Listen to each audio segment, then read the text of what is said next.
Samajwadi party के राष्ट्रीय अध्यक्ष एवं पूर्व मुख्यमंत्री अखिलेश यादव ने आज देश के प्रथम गृह मंत्री लौह पुरुष सरदार वल्लभ भाई पटेल की जयंती पर समाजवादी पार्टी के प्रदेश मुख्यालय लखनऊ में उनके चित्र पर माल्यार्पण कर पुष्पांजलि अर्पित की।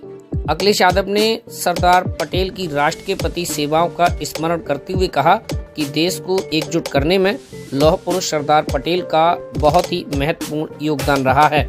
उन्होंने देश हित में कई बड़े और साहसिक फैसले लिए। उनके बड़े काम को याद करते हुए हम सब उन्हें नमन करते हैं।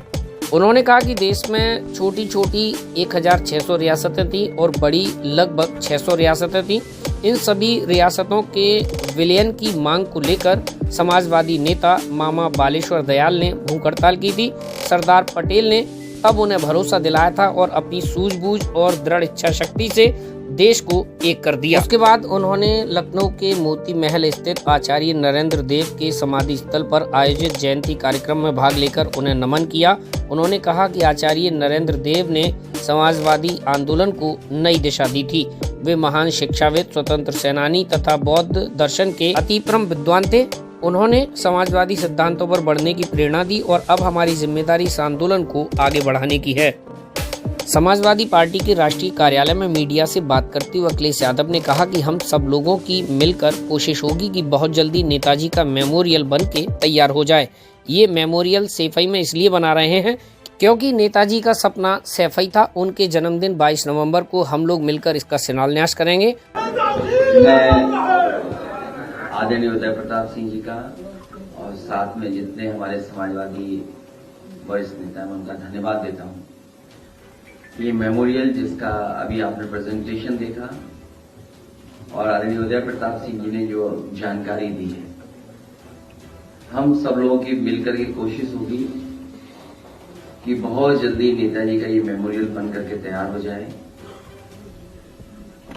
ये मेमोरियल सैफई में इसलिए बना रहे हैं कि नेताजी का सपना सैफई था और जीवन भर वो मिट्टी में रह करके पढ़े लिखे, खेले, आगे बढ़े, राजनीति की तमाम परेशानियां, गांव के लोगों की तमाम दिक्कतों को समझते हुए वो देश की राजनीति में ऊंचाई तक पहुंचे और सबसे ज्यादा लगाव उन्हें सैफई के प्रति था।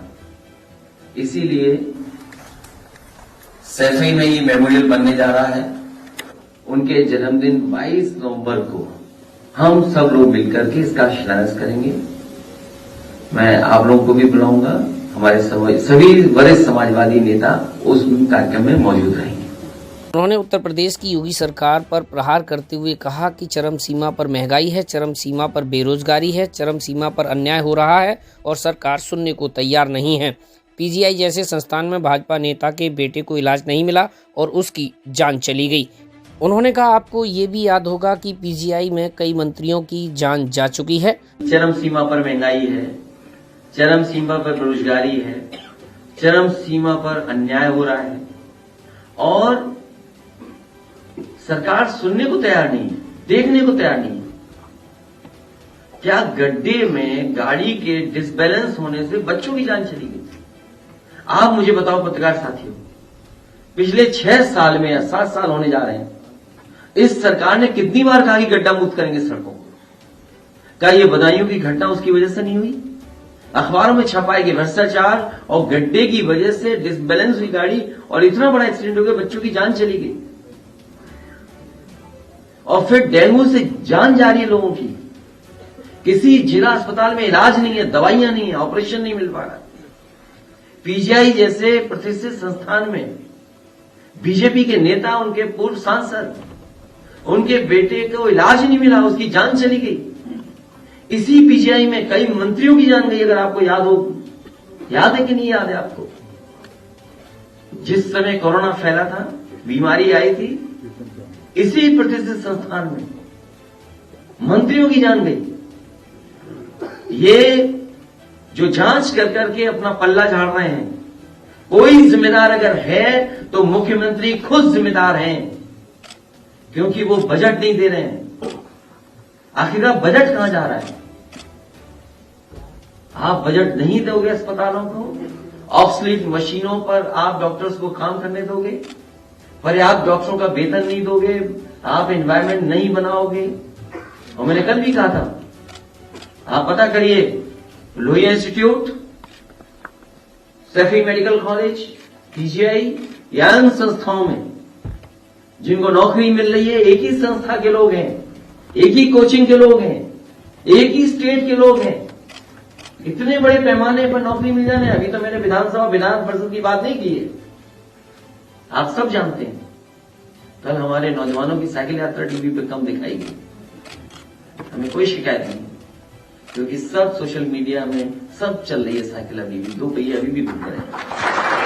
उन्होंने योगी सरकार को घेरते हुए कहा कि ये जो हमारी तैयारी है, इसी से भाजपा के लोग घबराए हुए हैं। ये बीजेपी के वही लोग हैं जो लोगों को मिलने से पहले उन्हें साबुन से नहलाते हैं। इस देश ने वो समय भी देखा है, अगर किसी ने छू लिया तो नहा कर आते थे, छुआ हुआ खाना नहीं खाते थे। अभिषेक और उनके संगठन के लोगों ने जिस तरीके से पूरा कार्यक्रम चलाया है और पार्टी के संगठन ने साथ दिया है, 5000 किलोमीटर से ज्यादा ये लोग चल चुके हैं, साइकिल से और पैदल, और अभी उन्हें लंबी दूरी जाना है। नेताजी के कार्यक्रम 22 को, उससे पहले ये सैफई पहुंचेंगे और उसके बाद ये लोग लगातार बूथ स्तर पर काम करेंगे। तो ये जो तैयारी है, इसी से घबराए हुए हैं। कल कोई पत्रकार साथी मुझसे पूछ रहा था कि बीजेपी के लोग दलित सम्मेलन कर रहे हैं। ये बीजेपी के वही लोग हैं जो लोगों को मिलने से पहले उन्हें साबुन से नहलाते हैं, साफ सुथरे होकर के आए, टूथपेस्ट करके आए, तब आए, तब मुलाकात होगी।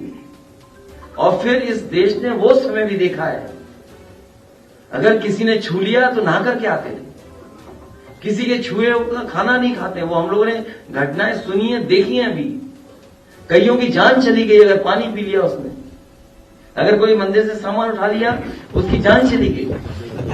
तो ये समाज में सुधार की जरूरत है।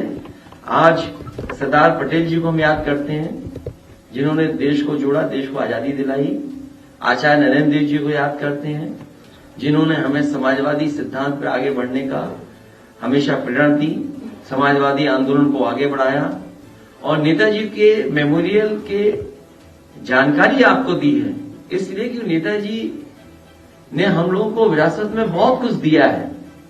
इतने वर्षों उन्होंने संघर्ष कर करके समाजवादी आंदोलन को यहां पहुंचाया है। हमारी और नौजवानों की यही जिम्मेदारी है कि इस आंदोलन को और कैसे आगे लेकर के जाएं, इसको आगे बढ़ाएं। और उन्होंने कहा कि समाजवादियों ने जयप्रकाश नारायण के नाम पर लखनऊ में जो मेमोरियल बनवाया था, ये ऐसा म्यूजियम जो देश में किसी लीडर का नहीं बना है, लेकिन उसको योगी सरकार ने बर्बाद कर दिया है। आपको बता दें कि पिछले वर्ष अक्टूबर माह में लंबी बीमारी के बाद समाजवादी पार्टी के संस्थापक, पूर्व रक्षा मंत्री एवं पूर्व मुख्यमंत्री मुलायम सिंह यादव का निधन हो गया था। मुलायम सिंह लोगों के बीच धरतीपुत्र और नेताजी के नाम से जाने जाते थे। अब 22 नवंबर को मुलायम सिंह यादव के मेमोरियल का उद्घाटन किया जाएगा।